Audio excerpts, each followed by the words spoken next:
No one likes losing, especially when the stakes are high. 60-yard attempt. Hold to this quarterback. That is unbelievable. Kicks him in. Just didn't believe what Tom Brady had to say. Don't sit there and, try to squeeze it. Which they usually are in NFL games. But with contracts and fans to worry about, it's no wonder that NFL players sometimes try to craft their own good luck. That's all well and good, but sometimes the tricks they try are just too obvious and weird to be ignored. Let's look at some of the most outrageous cheaters in NFL history. You're probably not surprised to find Suh on the list. That's because with his size and look, this player's always tried taking his fate into his own hands, with other players being able to do little to stop him. One such instance that comes to mind is when he brought down his full weight on Aaron Rodgers, a four-time winner of the Best NFL Player ESPY Award. And now sacked again. Sack of the year for Suh. No assessed penalties against Tampa Bay. Leading to Suh being fined a whopping $100,000. But did that get him to stop? Not at all. Aaron wasn't the only one to have been involved in a similar accident with Suh, as the Big Bad Wolf did something similar in a game with Dallas, costing his team a touchdown. It seems like getting stepped on by Suh is a normal occurrence at this point, until he took it up a notch very recently when he kicked Matt Schaub in the groin. Wide open. Daniels and can't hold. It was a low blow, of course, but Suh, in his typical way, claimed it was an accident. How such accidents always manage to happen around Suh remains a mystery. One thing is clear though, if you ever find yourself opposite Suh on the field, you have two different sets of balls to worry about. The next cheating scandal happened a while back, but it still made several people raise their brows at the principles behind the game. We had two guys go down and fake injuries. Yeah. An embarrassing scandal happened in 2012 when three giant babies went down to save their team, the New York Giants, from the humiliation of losing. We call them babies because only babies trip without anyone touching them. When facing the Rams, the Giants realized they had no way of winning the game unless a miracle happened. But rather than wait for a miracle, they tried a ruse that everyone saw through right away. They started falling like flies. The first Giant to fall was Deion Grant, a veteran player. What made the episode even more laughable was the timing of the other two players who fell. They were already on their much-needed break and headed for the pews with no Ram in sight. Even their own team members didn't wait to check if they were fine, probably because they were worried they would burst out laughing at the outrageous display. At least if you're gonna cheat your way out of a loss, make it believable. Giants have a couple players down. Quickly goes down. Watch him. 34. We had two guys go down. And then you got Emmanuel Sanders is also down. Let's move away from players' tricks for a moment and look at a time in NFL history when those who are supposed to be the beacons of virtue were caught breaking the law. We're talking about the coaches. In 2007, the New England Patriots were caught videotaping the New York Jets defensive coach's signals from an unauthorized location. Sounds like something out of a spy movie, right? It's true that videotaping alone isn't against policy. The game was being recorded after all. But what made this scenario scandalous was that the Patriots were videotaping the Jets coaches from their own side of the line, which was not a designated zone to record.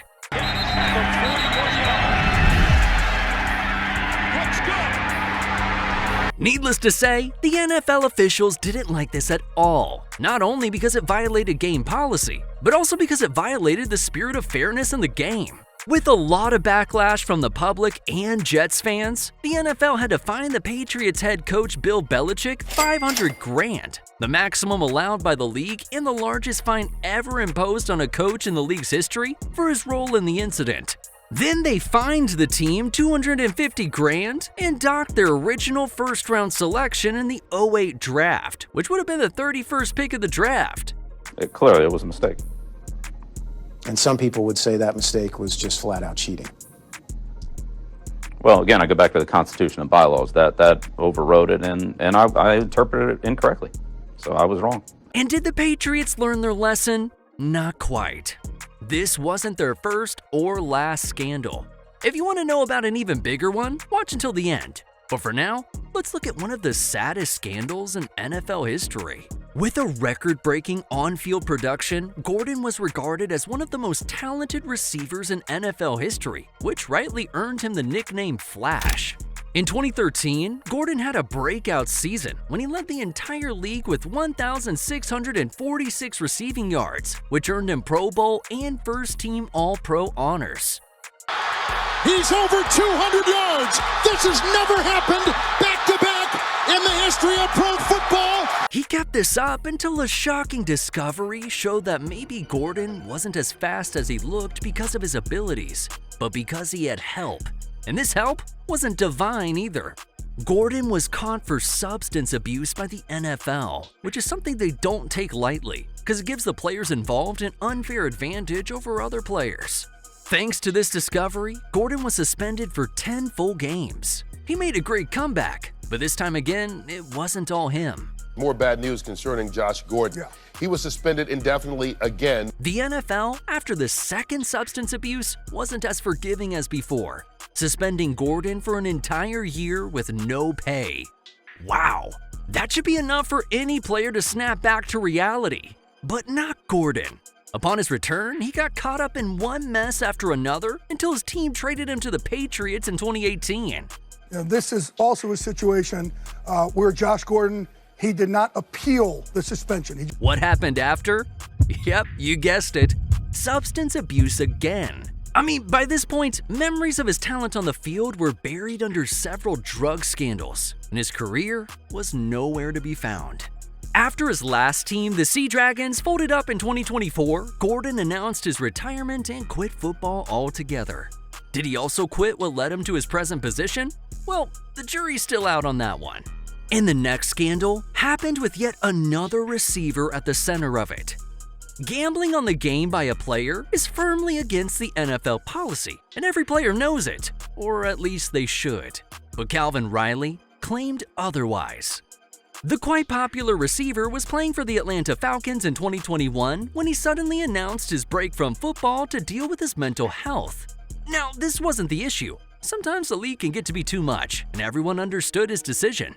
At least until his chosen activity during his break showed that perhaps Riley's crisis was a moral and a legal one. Atlanta Falcons star wide receiver Calvin Ridley will not be allowed to play at all next season. The NFL caught him betting on the game, even on his own team, and of course, suspended him for the rest of the 2022 season. Riley, of course, came out to say he didn't intentionally do it. Whether he meant the betting or his getting caught, we don't know. But one thing is certain. He isn't interested in being another Gordon. After his return from suspension, this time with the Jaguars, Riley's keeping out of trouble. But not this next gambler. Kayshon Boutte, a 22-year-old NFL rising star, was caught in January 2024 for being involved in gambling. Boutte or Boutte placed more than 8,900 bets, placed almost 9,000 bets in 397 days. More than 22 bets a day. And while Riley's scandal was a one-time thing, Kayshon's statistics are staggering. Even before entering the league, Kayshon was involved in underage betting and had placed a total of 8,900 wagers, earning him more than $500,000. Jeez, that's enough for him to have a full-fledged career as a gambler. He, of course, lost most of that money to additional bets. But what happened when he got drafted? The same thing that happens to young talents with little brains. He continued his illegal activity in plain sight. Guess what his username was? Maybe KB and his number. To place these illegal bets was Kayshon Boutte. Wait, his actual name. You sure? Dude couldn't even be bothered to use a hard-to-decipher alias on gambling sites, choosing to instead use his name and picture. This is, however, the one time hiding in plain sight is ill-advised. With his gambling problem, which is a problem at this point, brought to the NFL's attention, a thorough investigation started. But on July 16, 2024, all gambling charges against Boutte were dropped. But Kayshon couldn't celebrate just yet though. Now that he's on the NFL's radar, it's only a matter of time before he gets caught if he doesn't want to change his gambling ways. And now, to the final and biggest scandal so far in NFL history. Deflategate. Deflategate. The Deflategate. So what happened? The Patriots happened again, but in a new way. After their 2007 spy scandal, the Patriots had some brush-ins, but nothing major until the 2014 AFC Championship game on January 18, 2015, when the team's quarterback, Tom Brady, ordered the deliberate deflation of footballs that were used in the Patriots' victory against the Colts. Of course, when the news got out, Brady took the fall despite several appeals against his initial suspension. What's most fascinating about the scandal, however, is the latest story revealed by Mike Florio in his book in 2022, which points to more foul play behind the scenes, this time on the part of the NFL. The allegation is mostly premised on the fact that all evidence in the matter was ordered to be destroyed by the NFL General Counsel Jeff Pash. And while nothing's come of this allegation, one thing is certain. The Deflategate scandal is still unfolding nearly a decade later, and if the new rumors have any weight, it'll change the game forever. Alright, now we gotta ask, do you think any of these scandals were justified considering what the players had to lose? Let us know your thoughts in the comments section below.